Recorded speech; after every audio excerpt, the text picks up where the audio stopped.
Hotline NASA terus-terusan berdering. Operator pusat informasi di lembaga itu jadi stres bukan kepalang. Mereka kewalahan menjawab telepon. Semua pesan yang masuk juga berisi hal yang sama. Ada objek benderang di permukaan bulan. Rupanya, malam itu, ratusan hingga ribuan astronom amatir tengah mengamati bulan. Tiba-tiba, muncul cahaya terang yang berpendar di permukaannya. Seolah-olah bulan telah disinari lampu sorot super kuat. Para ilmuwan segera mencari tahu penjelasan dari fenomena ini. Awalnya mereka ngira kalau cahaya itu berasal dari pesawat yang melintas. Tapi nggak akan mungkin juga kan bisa dilihat oleh banyak orang dari berbagai belahan dunia. Waktunya juga bersamaan.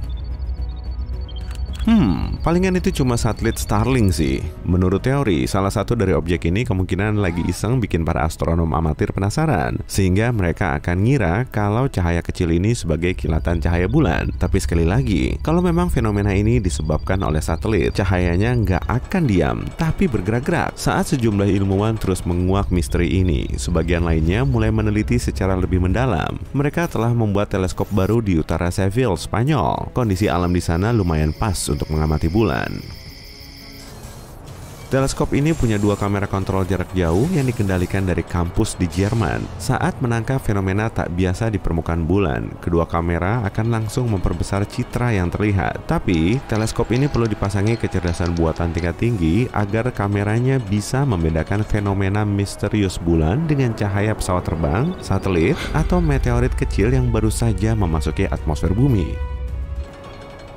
Saat teleskop menjalankan misinya, kita sudah punya teori yang bisa menjelaskan alasan dibalik munculnya kilatan tersebut. Bulan bisa mempengaruhi pasang surut air laut dan samudra di bumi dengan gravitasinya. Bumi juga punya kemampuan yang sama, tapi bedanya gaya yang terlepas bisa sampai 32,5 kali lebih kuat. Saat bulan mengorbit bumi, posisi keduanya bisa sangat berdekatan. Di titik inilah gaya interaksinya paling kuat. Makanya, gaya pasang surut bisa memicu retakan di permukaan bulan dan akibatnya bulan akan melepaskan gas dari bawah permukaannya.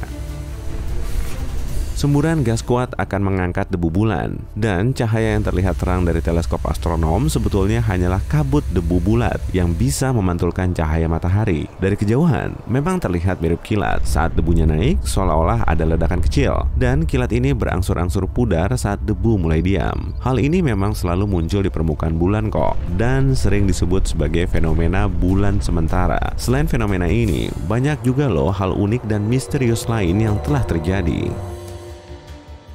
Pada tahun 1178, 5 biarawan mengaku telah melihat bulan sabit mulai terbelah menjadi dua, tepatnya di bagian atasnya. Kemudian, kobaran dan bunga api mulai menyala dari bekas retakan, seolah ada naga yang sedang menyemburkan api. Setelah itu, bulan mulai bergerak-gerak dan kembali ke kondisi semula. Fenomena ini telah berulang sampai lebih dari 10 kali. Bentuk apinya juga bervariasi. Setelah fenomena nyeremin ini berakhir, warna bulan menjadi hitam.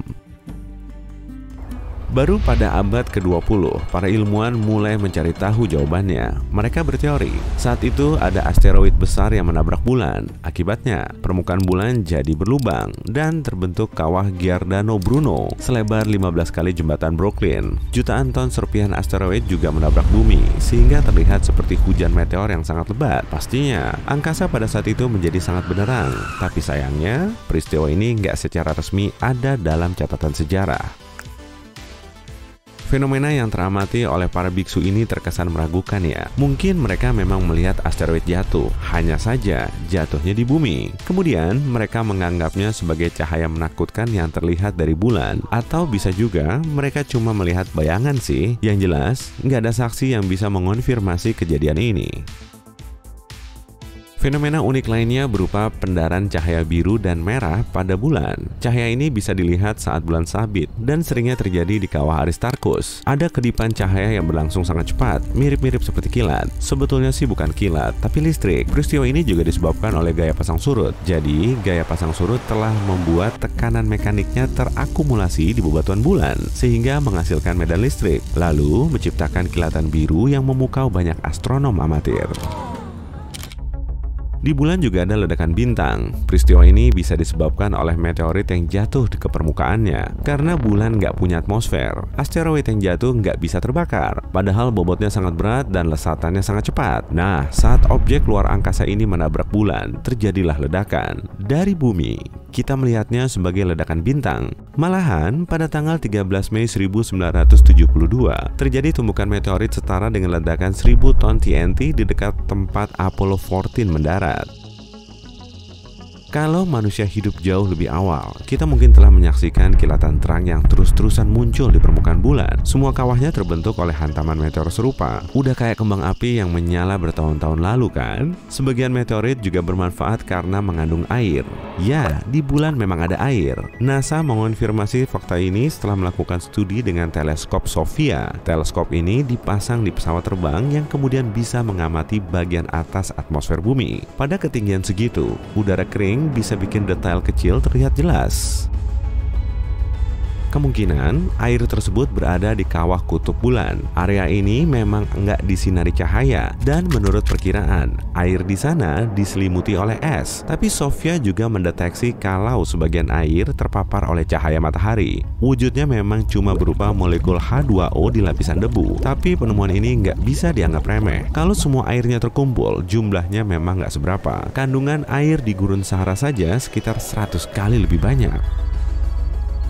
Fenomena yang jauh lebih unik juga sedang terjadi loh. Ternyata bulan bisa karatan, sama seperti logam yang sudah usang. Agar muncul karat diperlukan zat besi, air, dan oksigen. Tanah di bulan juga punya zat besi plus air. Tapi gimana dengan kandungan oksigennya ya? Bulan kan nggak punya atmosfer, dan di sana kita nggak bisa bernafas tanpa alat bantu. Tapi rupanya masih ada oksigen juga.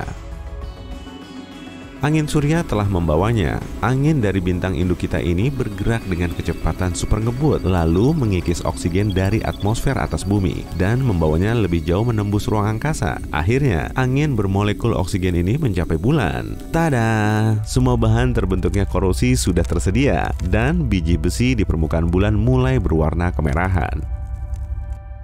Kalau proses ini terus berlangsung, bulan kita akan terlihat seperti Mars. Warnanya akan jadi oranye kemerahan. Warna khas ini berasal dari proses korosi sejak ribuan tahun lalu, saat Mars masih punya sungai dan laut berisi air serta atmosfer yang mengandung oksigen.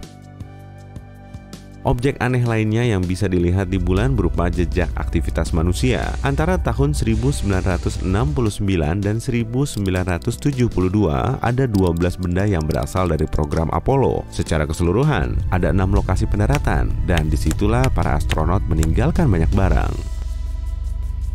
Selain beberapa satelit dan pesawat ruang angkasa yang jatuh atau mendarat di bulan, ada rover, sejumlah bendera Amerika Serikat, foto keluarga milik salah satu astronot, dan 3 bola golf. 2 orang pertama yang berada di bulan meninggalkan setumpuk barang. Sebelum kembali ke bumi, mereka membawa banyak contoh tanah dan bebatuan, dan untuk membawanya, mereka harus menyingkirkan semua barang yang tidak diperlukan di modul lunar, kamera TV, alat pengumpul sampel, peralatan sains, bahkan sandaran tangan dari kursi.